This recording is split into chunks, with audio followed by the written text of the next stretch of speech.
All right, let's kick this off. If there's any questions, please ask away. But welcome. We're going to take you through two-part series of why bodyweight training. I'm really excited to get this done because this was something I was playing around with in my time off over Christmas, and it's sort of got not touched since then. Now we've got time to reinvent these things. So it comes in two parts because I want to keep each individual one fairly short. I don't want to go too much over 30, 40 minutes. But this is all the brain stuff behind it. So what goes in sort of behind the scenes of these complex bodyweight movements that we do at the gym. And if I get on too much of a rant, pull me up, because this is probably my favorite topic. Every time I teach a course, especially my rehab courses I present, I tend to get way carried on when someone brings up the brain side of it. Okay. I'm just letting Scotty in here.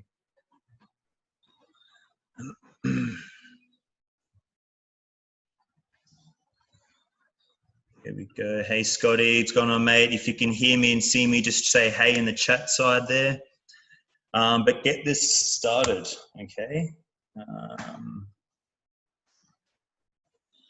So what we'll get out of this course, this presentation, sorry, is understanding what the brain sees in terms of your physical body.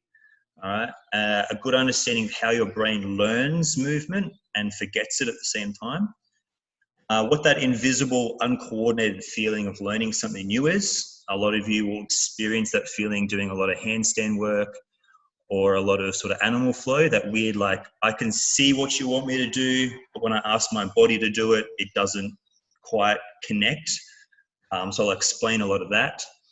I'll go through the 4 stages of learning, so you can see when you do get frustrated at learning a new movement, you can understand that there are stages, there's steps to learning, and you can see, okay, I'm here at this time, all I've got to do is just work up that ladder. And then lastly, the importance of why maintaining new movement patterns over the lifespan is so important. For anyone that was here watching Chris's presentation on pain, a lot of this will interlink with that, especially a lot of the brain side of it. Okay, so getting Catherine in there, she'll connect in a second. Okay, for those that don't know me, all right, I'm Tim Sunderland, thank you. I've been in the fitness industry 8 years this year, okay. I started in the fitness industry because obviously I was obsessed with it for myself. And I just sort of looked around the gym I was working in and got sick of knowing that I could do it better. I know that sounds vain, but that's why I started. All right, so 3 years into my career, I stopped my competitive bodybuilding. Okay, and I started focusing on the corrective and pain injury preventative side of strength training. I did that because I saw huge gaps in our fitness industry, huge gaps. Because I come from more of a commercial gym sort of background, a lot of the trainers and coaches in there are kind of like toy soldiers. They're all kind of the same, and the standard of education in our industry is shockingly low. And I just saw these big gaps. Whenever someone had an injury or a constant niggling that was reoccurring, it sort of played out in 1 or 2 main ways, in the fact that the coach, I'd listen to the conversation and I'd hear the coach just say, okay, well, you know, if you've got the doctor said you've got a shoulder impingement, do you know your restrictions? Like, yeah, I guess so. I know what hurts and what doesn't hurt. And I go, cool, we'll work with that. And that's pretty much it. Or there was this clear line between, if you were injured, there'd be physio rehab or, you know, chiropractic rehab or wherever that is, and then it was bang back to fitness, and it was this to and fro between getting fixed, trying to get fit, trying to get fixed, trying to get fit. I'm thinking this isn't the way our industry should be. We're the health and fitness industry, not just the fitness industry. So that took me on to focusing on ways I can help people improve their movement and postures through strength training so they're not getting injured. Okay. The last 4 years of my career, I've always also been a fitness industry educator. Some of the companies I worked for, the first one was I was a former lecturer for the Australian Institute of Applied Sciences. I did that for about a year. I was actually working with Chris, our massage guy there. I did an elective of an advanced remedial massage diploma. So I did that for about a year until that company went under because the government wasn't giving grants out. While I was doing that, I was also a former lecturer of the Australian Institute of Personal Trainers for about 2 years.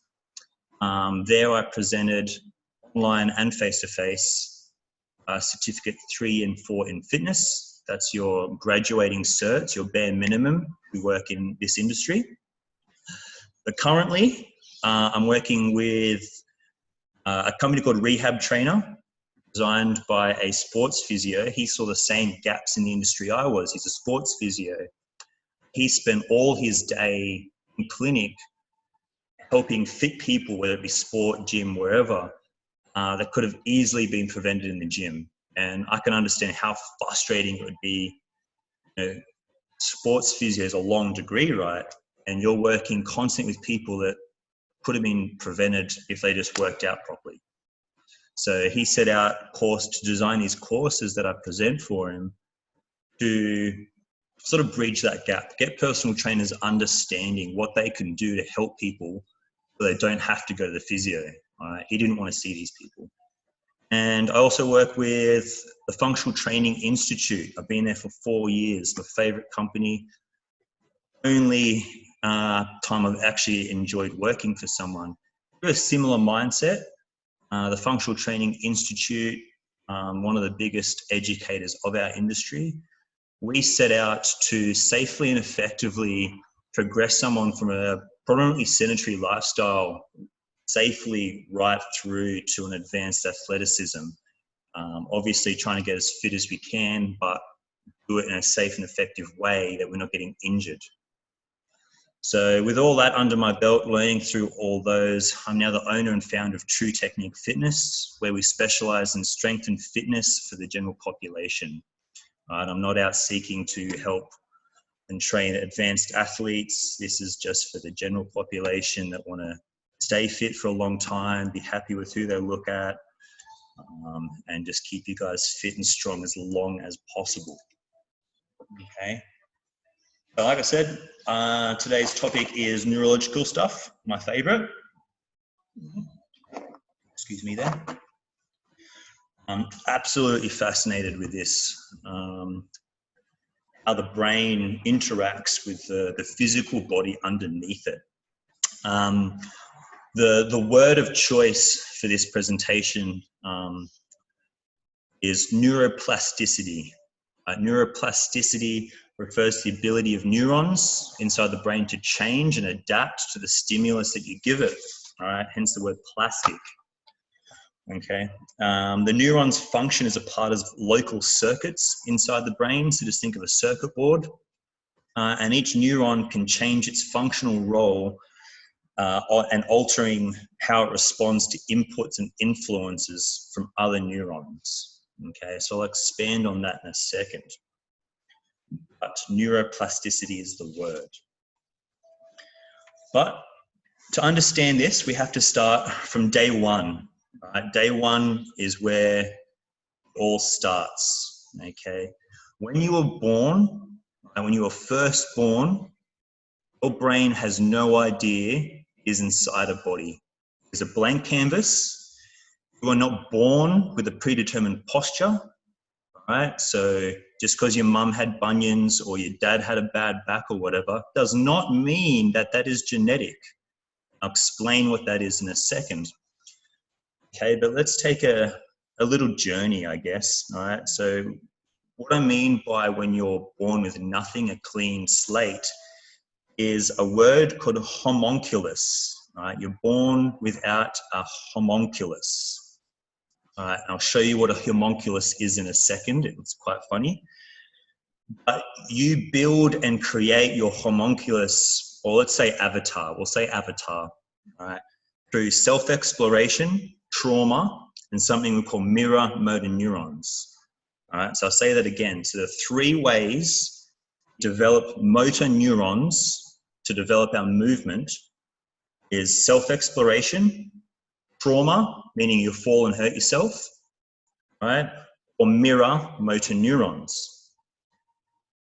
So when you're first born, first picture there, the head control, tummy time, your eyes are the only thing your brain can see from the world, all right? So if you're on your belly, you're gonna look up to the horizon, right? So that's your first thing you learn, is that spinal control, lifting that head up, right? Super, super important.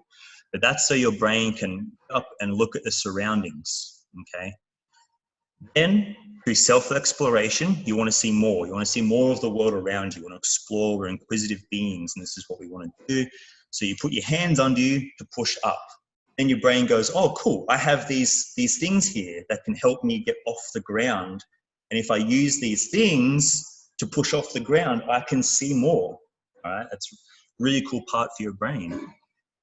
Third stage, the rolling, is the first time you move.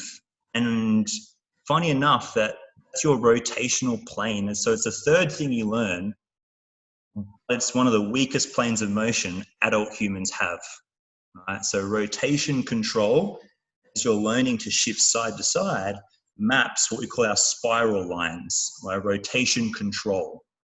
Right? I think that's very, very important for your oblique system and your spinal health.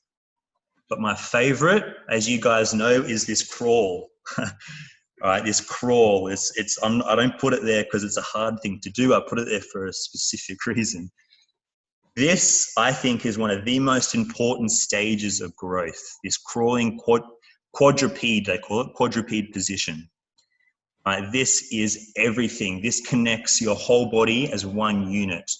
All right, your core unit, your trunk, your torso, your tummy, whatever you want to call it, learns how to hold your spine still. Your limbs move your body. Okay, that's super important because one of the biggest reasons adults have pain is over time that flips. You move through your core and your limbs move individually. Crawling resets that motor pattern. It resets the ability for your core to resist motion, hold your spine still, have your arms and legs do the locomotion for you, okay? Your shoulders through the front and back of your ribs are connected to your tummy and connect down to your hips and vice versa. So this way your brain starts to learn. It can transfer energy and information up and down this spine, control these limbs, and actually now move. I can move along the ground. I can get to a destination that I want, all right? I want to poke that dog in the eye so I can get up and crawl over there now, okay? Then after that, you've got tall kneeling. This is self-exploration again. This little baby wants to now use his hands to grab, put stuff in its mouth, inappropriate stuff in its mouth or whatever it wants, just weird stuff. But that tall kneeling is where you learn a lot of this upright spinal control, right? Your glutes are in a huge amount of function in the crawling. Your crawling, I'd say, is more for the quadriceps, your quads. Tall kneeling is when your glutes start to learn direct function. Your glutes want to make you erect and vertical. So that's where it starts to learn that hinge, that pivot, deadlift style movement, I guess. All right. Through self-exploration, again, you've got half kneeling, that lunge position. Now, if you're someone that experiences knee pain or really stiff, tight lower back, like right across the top of the hip, just aches, it's that half kneeling we need to restore. That half kneeling is where the hip starts to do this. All right, you've got something in your hip. Your hip is actually a little bit of immobile. If you look at the back of the hip, there's like these little cracks that run down the side, okay? And what they do is they have a little bit of movement, all right? Your SI joint, it moves a bit. And this half kneeling is where that starts to do that, all right? And that's really important, all right? So half kneeling positions We do a lot of those in the gyms, whether it be static or dynamic, being lunges. Really restores how that SI joint and deep hip flexion works, okay? From there, of course, you've got my favorite, that squat. All right, the squat is our natural seating position. And what worries me is not long after kids learn how to squat and stand, we put them in a chair. We lose that ability to squat. So not long after you've learned how to squat, you then never squat again. And that's a big problem for our hips, lower back, knee, and ankle health. All right, so part of restoring your, I guess, function is trying to get comfortable back in that low squat. Squat is meant to be our natural position. Okay.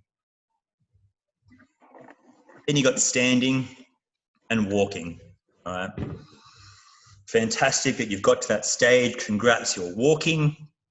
The problem I see is too many parents skip stages, crawling to walking. There's this big rush and prize for walking.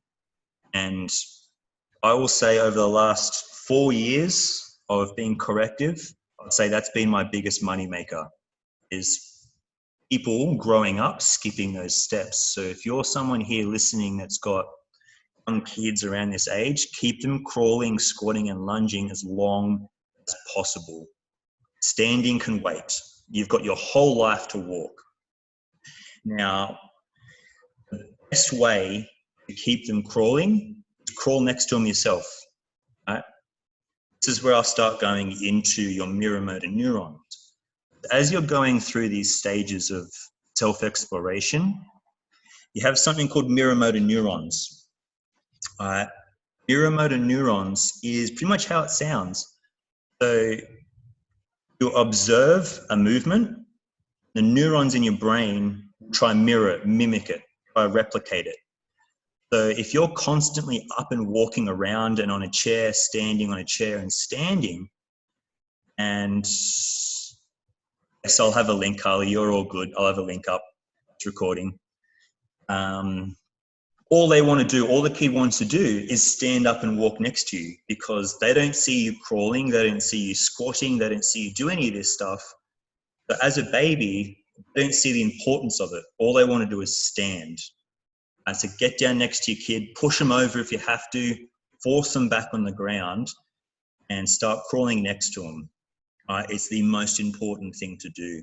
Skipping and rushing these steps is detrimental later in life, both physically and mentally. Kids that skip crawling and all these stages have serious hard time learning throughout their school and adult life. Okay. So that's that. If there are not any questions, I'll move on. So on the left-hand side, that's your homunculus, man. That's your avatar. So that's your sensory system. That's what your brain sees. Right? That's what your brain thinks your body looks like. Right? It's pretty funny. That's based off all the senses. All right. So you have a lot of, obviously this guy's got a lot of sensors in his hands. All right. So when we touch, a lot of sensory input. It means to our brains, our hands, our lips are very sensitive. It's very visual and easy for your brain to see. Okay. And that sensory input talks to your motor output. Your motor sensory system looks similar to this man, only slight differences. The other thing I'll say is the sensory function. So that little half a brain thing, they're actually parts of the brain in what we call frontal vortex. All right, so remember what this looks like, because in the next few slides I'll be referencing this frontal vortex, and that's part of the brain that your body senses to or communicates to. All right, so mind mapping and body awareness. Your frontal vortex there, your sensory function, all right, your sensory strip is created through rehearsal. All right, rehearsal, ultimate integration of structures within the brain and the nervous system create how your brain sees your body. All right, so the surface of the body is represented within the brain as a neurological map. All right, so think of like a GPS. All right, it's just mapped. And it's known as the sensory homunculus or our avatar. All right, this map is extremely plastic, very mobile, right? Hence the word neuroplasticity, meaning that it changes and adapts based on the feedback coming from thousands of receptors embedded in our tissue ourselves. Right? We also have motor maps. I think that's very important. That's my main job as your coach, is refining your motor maps. So motor maps within your brain are neurological representations of basic movement patterns. Pretty much all the movements I showed you the last slide. Your basic functional movements. Okay. They're all important, and they're a part of a voluntary and reflexive motor control system inside that frontal vortex. Okay. So if I say to you right now, walk to the fridge, you don't have to think about action of walking. You can just stand up and go. It means your brain has very well mapped how to function the body to get to your fridge. It means it doesn't have to think about how to do it. It just does it. That's what I'm trying to do, is rewire these motor maps so you don't have to think about movement as hard. Okay. Excuse me there. So when a movement's very new, we can think of it as being poorly mapped. Right? Poorly mapped. Think about your first handstand attempt. That's not how I played it out. That's not what I wanted it to do. The brain doesn't have a previous information to draw upon, control the body, especially in a fluid matter. Okay, fluid matter. Think of like a kid running for the first time. It doesn't look very pretty. It's not mapped. It's not a fluid motion. It's like a newborn giraffe. Okay, but as your muscles and joints contract in new positions, the neuromuscular system sends the feedback up the spine, all right, into the brain. And whilst some of the learning response is mediated at this level, the majority of this new and novel information is carried to the sensory and motor cortex via a structure called the cerebellum. I'll go into the cerebellum into the next slide. What I just described is what we call proprioception. Proprioception is the feedback you get from your body's interaction with the world around it. Okay, so you have lots of proprioceptors around the body that tell the brain what's happening to the body, and the brain can adjust, make a tweak, send a signal back out, you perform an action. Okay, if this makes sense. If you've got any questions, type it in. If I'm spinning out too fast, let me know. I can slow it down and draw it on. We'll go to the next slide. This is the cerebellum. Okay, cerebellum's a little piece, I guess like a jelly bean sitting on the back of your brain. There's three parts to it, right? We have obviously left, middle, and right part to it. And as a primate, we have one of the biggest cerebellums out of all animals. But fascinating enough is all animals' cerebellum be well identical. That's pretty fascinating. Just bigger throughout different species.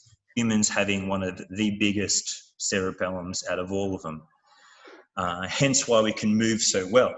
We move so well compared to other animal species, and that's due to this cerebellum, the enlargement of this cerebellum. Okay, so it's divided into three parts. The one we're interested in regarding skill movements is the vermis. Right, it's the middle part, vermis. With that Greek, worm. I don't know why, worm. It's literally the middle zone of the cerebellum, and it governs overall movement capacity, strength, and flexibility. Okay, this is the governor, this is the coach of all your strength, movement, quality, and your flexibility. The cerebellum receives unconscious proprioception, information from the body, from all parts, predominantly something called the muscle spindles. I won't go into that. It's just how your muscles contract, relax in their static position. If you have poor posture, cerebellum's report to the brain will be reduced in integrity and stability of the spine. All right, so I'll say that again. If you have poor posture, I mean your posture's out, worst one being a forward head posture, information being received from the body, the cerebellum, is one of reduced integrity and stability of the spine. It means, I don't know what you just told me, I'm going to make something up anyway. Okay. So if the brain doesn't perceive the spine to be mobile and stable, it will never allow full potential of range and contractile motion to be released from the limbs. So back on one of the first slides talking about the bear crawl, that crawling pattern where your brain learns how to hold your spine, move the limbs, when that gets reversed and your spine can't hold movement and it's just doing its own thing, no integrity through that spine, you have any loss of stability, the brain will reduce its potential of strength, flexibility, and movement power output. Okay. So a poorly positioned and immobile spine will also have knock-on effects to other extremities and their systems, such as your vision and balance. All right. Your brain and the cerebellum, its actual main function is the body's movement. It's its number one concern, is how am I moving? Because if my body can't move optimally, I can't gather fuel to feed my brain, and then you die. All the other cool functions that a human brain can do are secondary to focusing on movement. All right, that's its main concern.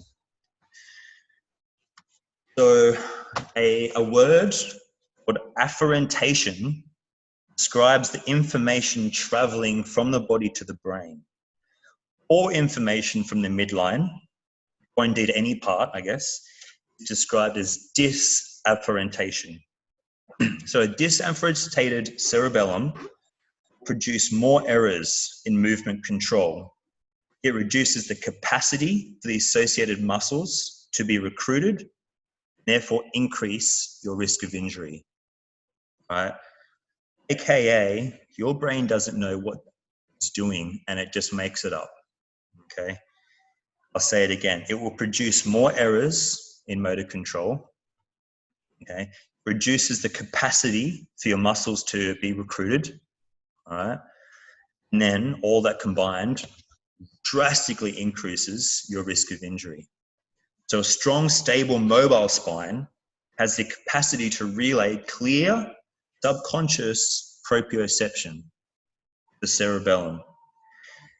It will continue to spread the good word to higher cortical functions. So your vision gets improved, your IQ gets improved, your ability to sleep is improved, your ability to learn is improved. Is that a note or a question, Zach? Yes. No, that is a question, yes. Yes. So the question Zach's put up is, if you had poor posture and reduced stability, integrity in the spine, would the cerebellum communicate with the basal and ganglia, I hope I said that right, to inhibit muscle strength? Yes. It means when the brain receives the information, it's more concerned about the static posture, the movement you're trying to perform. So it can't visualize these particular muscles so well because the posture's out, therefore increasing that inhibited muscle. Let me give an example. Zach. Your multifidus. All right, guys, your multifidus is a core muscle in your back end, and it runs up your spine. It's the most important muscle that holds your spinal integrity. Right? It's a subconscious muscle, means you can't consciously contract it. So if you have a poor posture, means your spine isn't mobile or stable.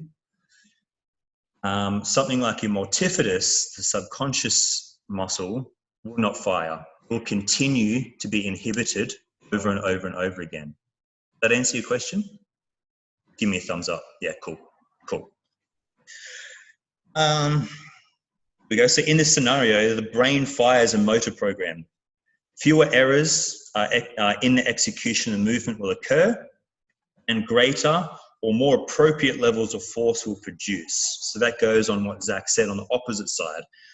So when you do have a very good spine, the brain will fire a better program, a better GPS system. It sort of updates the GPS, sends that back out, and with less errors, and you can produce more power, better movement. I guess another way to describe it would be, have you ever looked at someone learn a movement, they just get it, and you've been trying it for ages, and you're like, Jesus, man, I've been trying to do that for a bloody long time, but you just, within 2 or 3 attempts, you got it. Most likely it's because a lot of the signal from the body to the brain is very clear, very precise. It means the cerebellum can interpret the stimulus very clearly, put it into the frontal vortex, tell the motor program, says, yep, this is exactly what the errors are, fix it, sends the signal back out. And when they attempt the second movement, there's a way better quality than someone with, I guess, a really stiffy mobile spine. I hope that makes sense. So that's your cerebellum and learning movement. All right, it's very cool, very cool. So how does the cerebellum learn movement? All right? The word here is exercise-induced neuroplasticity. All right, so that word I mentioned at the start of the presentation, neuroplasticity.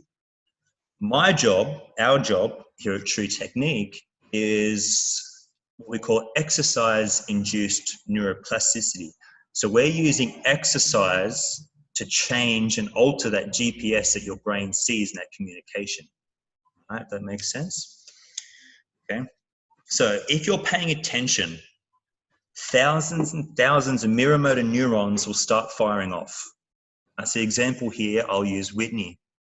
If she performs that handstand you see there, everyone's eyes, and I as the coach watch this all the time. When I watch the 2 coaches demonstrate exercises, my favorite thing to do is watch everyone pay attention. As soon as she performs a new movement, she walks out and goes, guys, this is a new skill, pops it up, your eyes are locked on. All the mirror motor neurons inside your brain are looking at how she does it, and it takes a guess. It takes a guess of how to do it. It's never done it before. It goes, you know what, I've never done it, but this is how I think it will happen. Okay. So they fire off in response to both visual and then execution of the movement. Okay.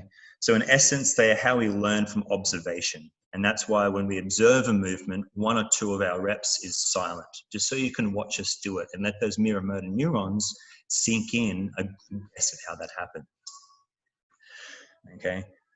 So with a visual representation map, how the movement is performed, then attempt the handstand. The frontal vortex at the front that you saw at the start of the slideshow sends a guessed copy of the muscle recruitment sequence, the muscles, and the cerebellum. Okay. So the mirrored copy is an exact copy of the movement plan generated by the motor cortex. Hope you're following along there. So in response to that complex new skill, instruction from the frontal vortex will send a constant feedback to the muscles and joints. They're constantly talking, proprioception, remember? And while this is happening, the cerebellum lights up. It goes, whoa, hey, something new, let me help. I can help with this. This is new. You've never done this before. Let me just jump in. I'll mediate how this happens. And together, we're going to learn this safely and quicker. Once you've learned it, I'm going to step back and let you 2 coordinate it. Okay, so remember that little one. So as you toy with the new skill, you make errors. Frontal vortex responds to the cerebellum's information, pinpoints the exact errors, it alters the cerebellum's output of the errors, right? And then these areas of the brain will work together with the muscles like a coach would with a referee and like basketball players, okay? So as one gives instructions on how to move, others will pay attention to the errors as they occur, okay? So as a skill is practiced, the muscle recruitment sequence is refined with fewer errors each time you practice it. So every rep you do, signal between here, into the muscles just gets a little bit improved each time, just step by step by step, okay? The sequence is repeated until one day you achieve the handstand or new skill with a greatly enhanced competence, okay? This, you're rewarded with a huge surge of dopamine, evoking a massive emotional response. Congratulations, you've got your first handstand. How cool does that feel? Right? And this generated feeling of satisfaction acts to further enforce the learning process. All right? So we all know short-term memory turns to long-term memory based off an emotional response. All right? This is a quick video. Let me just get something out of the way of what neuroplasticity is. All right. So before I play it, neuron over here, what's happening is it's branching across. So this is Jesus. So this is neuroplasticity happening. These two connections, bang, you've just learned something new. Okay, I'll play that again. Don't know, practicing a skill, getting frustrated, bang, you've just achieved it, you've learnt it, now we can move forward, okay? Let me get off that. So while those little, I guess, hands sort of reach out to each other, it's what we call static brain. Static brain happens, I'll give you an example. Do you remember the first time I gave you guys reverse bear crawls? You crawled forward fine, you went, yep, opposite limbs work together. All right, now do it backwards, and you go, wait, hang on, what? I'll get down, I'll demo a backwards crawl, opposite limbs working together. And you go, yeah, cool, I can do that. You get down and go, fuck. Hang on, that again. And you just keep relaying it. You attempt it, nah, that wasn't right.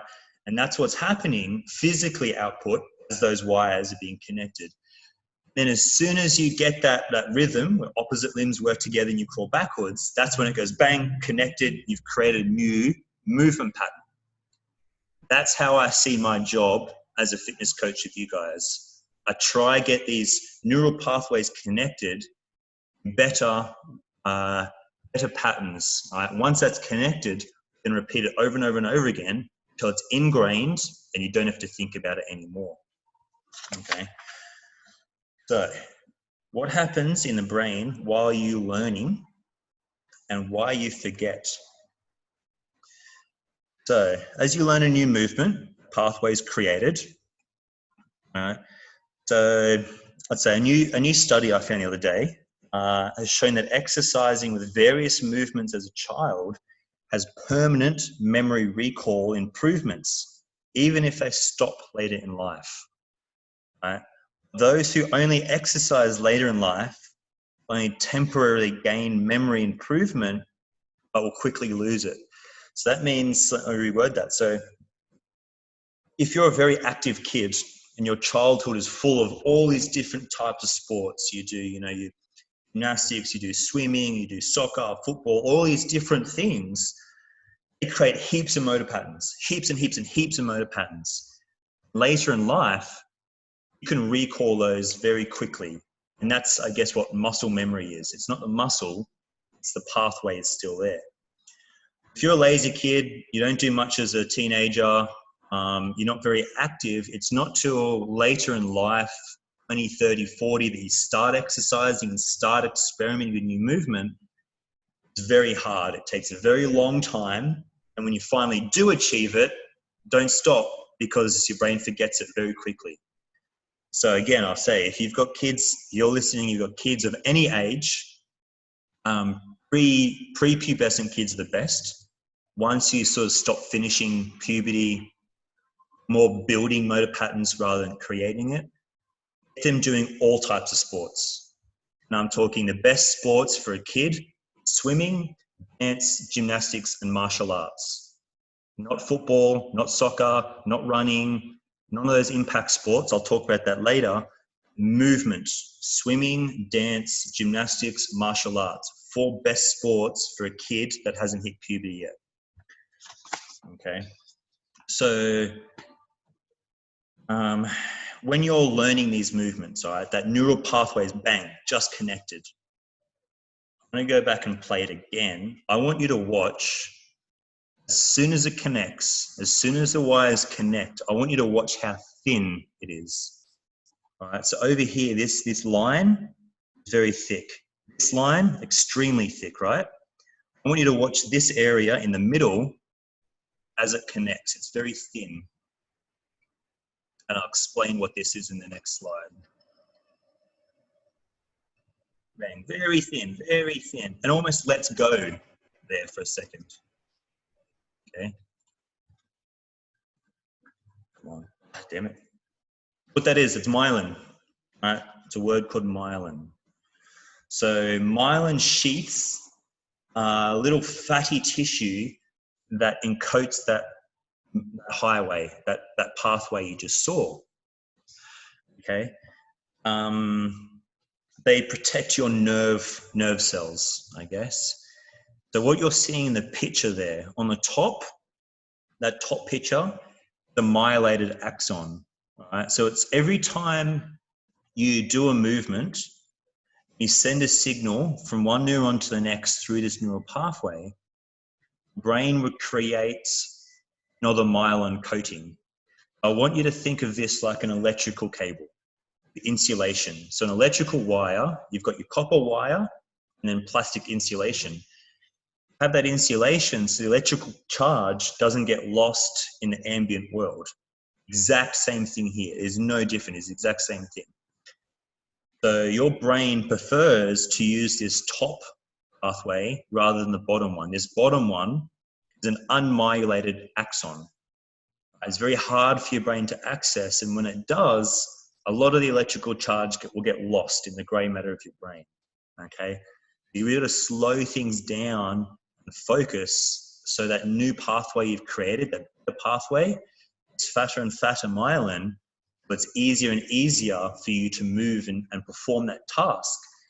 And the more myelin that has, the easier it is for your brain to see and the less you have to think about it, okay?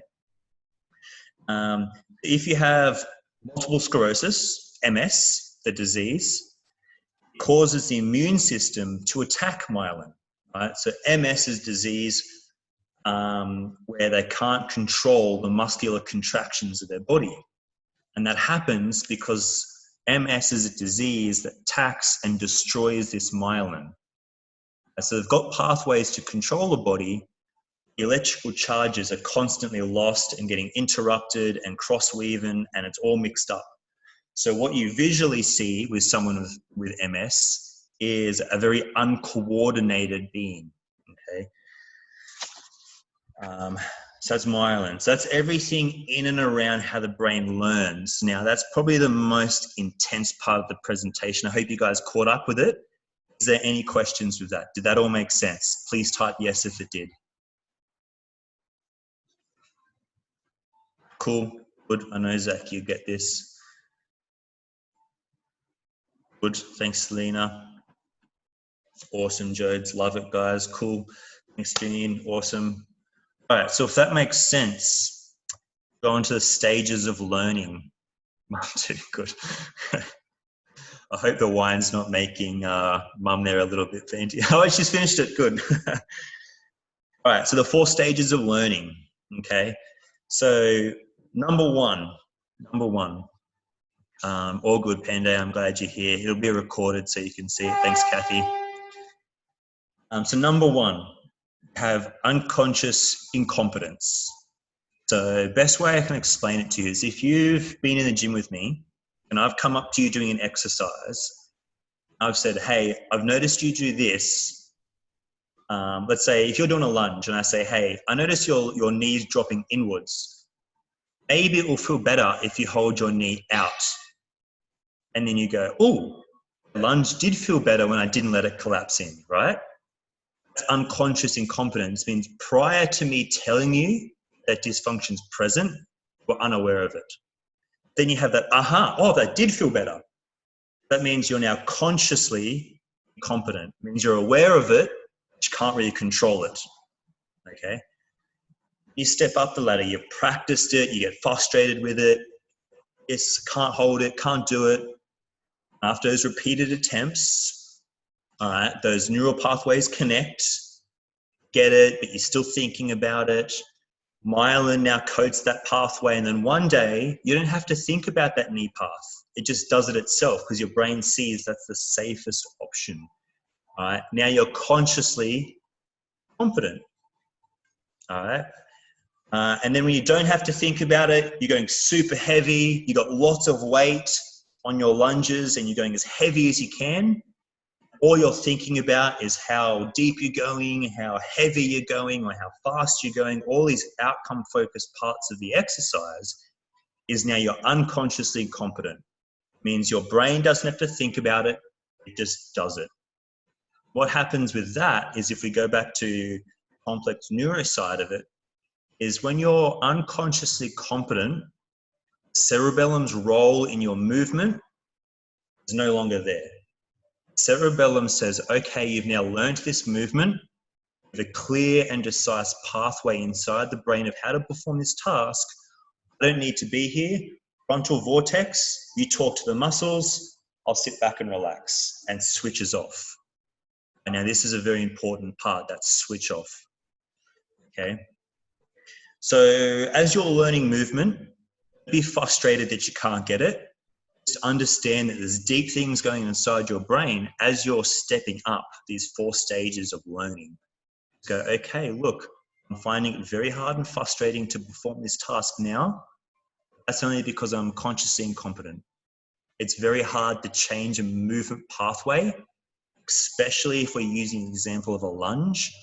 Lunge is what we talked about at the start. It's one of your motor maps. You learned it as a child. It means it's been ingrained. It's like hardwired, concreted in.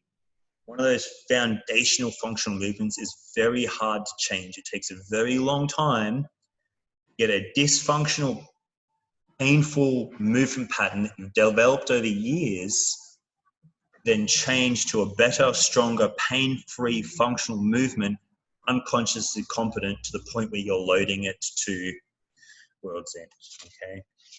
So be patient with learning. Does that make sense, guys? Give us a thumbs up. I can see you all. Oh, good. So that's learning. We're nearly there, guys. Nearly at the end. So why is this important? Okay. I got really into my memes towards the end here, so I got delirious.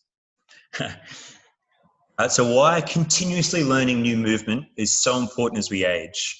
All right, so I've just got some notes there. Just your mental health, standard old people diseases, fall prevention, recovery, and your standard joint replacements and surgery, okay? So I'm gonna go back to when I said your cerebellum, right? When your cerebellum steps back and says, you don't need me to control this movement, frontal vortex talk to the muscles, that's actually a danger zone because a lot of people spend majority of their life with an inactive cerebellum. Means we're now living in a modern age where activity is at its lowest, meaning most people spend their lives seriously inactive. And then the 1 hour a day, 3-4 times a week they go to the gym, guess what they're doing? Excuse my language, fuck all. Doing nothing. They're doing the standard movements the cerebellum still doesn't have to think about. Think about a commercial gym. how much would your cerebellum be involved in a machine-loaded exercise? You go up to the exercise machine, you put your pin in, you sit there and you do, your leg press or your chest press or something. Your cerebellum doesn't have to think. It's just unconscious movement. Now, yes, that's very good to obtain strength and muscle size and fat burning and all that, aesthetic stuff that you're after. It doesn't complement you when you're old. Right? I've never seen a healthy old bodybuilder. Non-existent. Doesn't work. They're all Parkinson's, Alzheimer's. All these things are because the brain starts just shutting down. If you are interested, there are some very, very cool videos of what the brain looks like when you're learning a new movement. All right. I've done really cool scans of the brain when the cerebellum is at its highest and the whole brain lights up. It just goes woof. Everything gets excited and everything switches on. The whole brain's paying attention. When you're doing a movement where the cerebellum's not involved and it's a mundane exercise, you don't have to think about it. Like you're just going to stand up and walk to the fridge. You don't have to think about it. The brain still stays dark, dormant. Nothing's happening. It's an unconscious movement. So to prevent a lot of these mental health disorders we standardly get as we get older, we need to learn new movement. Like I said before, brain's main number one concern is your posture, your movement. How are you getting around? All right. So to keep this brain ticking away as long as you can, as healthy as you can, always learn something new. Get that cerebellum firing off. Okay. Fall prevention. Yeah, mixing my words up here. Fall prevention. The scariest thing of an old person is falling over. Terrified. Absolutely terrified. What happens if I slip in the kitchen? I can't get up. I'm going to open up a bit here. My grandma died for that exact reason. She slipped in the kitchen, hit the door, broke her elbow, just a tiny little break, then couldn't get off the floor. If you're on the floor with a sore arm, you're broken, she was 92 or 93 or something, get frantic. My God, like I can't get off the ground. What's going to happen? Like I can't get to the phone. Nurse doesn't get here till tomorrow afternoon. What's going to happen? Heart attack. Right. So if throughout your life, as you're aging, if we can get you on the ground, doing these crawls, doing these body weight movements and moving around the exact same way we did as a child, when you're an old person, you fall over, your brain knows exactly what to do. It knows how to get off the floor. It knows how to crawl across the ground. Even if you've got one bum arm, it still knows how to do it. Okay. And then your joint replacement and surgeries. All right. So as you age, obviously you're wearing out your joints. How much wear and tear on your joints is up to you. You control your joints. Right? Your shoulder just doesn't need a replacement. Don't blame old age on your knee. You control these things. It's up to you how much wear and tear happens within these joints.